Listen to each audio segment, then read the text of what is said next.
हयातीमध्ये असताना त्यांना विरोध केला होता। ती विचारसरणी आज केंद्रामध्ये आणि राज्यामध्ये आहे आणि ते संविधान मानणाऱ्याला पुढे जाऊ देणार नाही।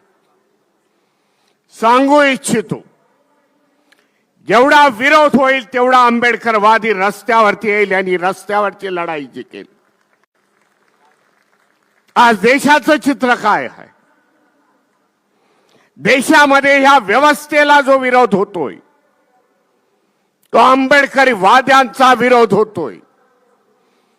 बहुजन महापुरुषांचे विचार मांडण्याचा विरोध होतोय। आम्ही संख्या बघत नाही, आमच्या समोर कोण आहे ते बघत नाही, कारण आम्ही भीमा कोरेगावची औलाद आहोत। म्हणून आमचा विजय निश्चित आहे। या धम्ममंचकावरचं जे आज आपण बघितलं, जास्त वेळ घेत नाही,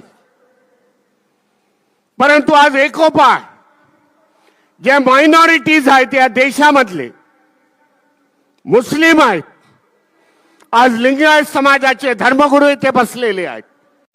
जे कर्नाटकामध्ये लिंगायत समाज भारतीय बौद्ध महासभेच्या मंचकावरती असतात।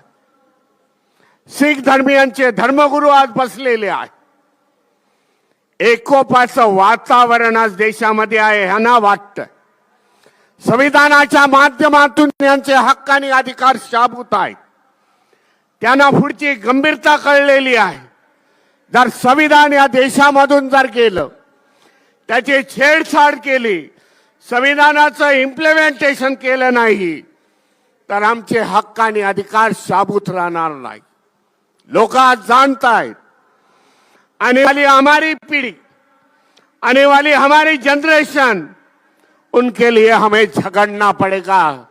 संविधान वाचवावं लागेल, नाहीतर हीच पिढी जेव्हा मोठी होईल तेव्हा आई बापाला विचारेल, बाबा संविधान जेव्हा बाबासाहेबांनी आम्हाला सर्व दिलेलं असताना संविधान जेव्हा निवडत होतं सरकारच्या माध्यमातून, तेव्हा काय करत होता?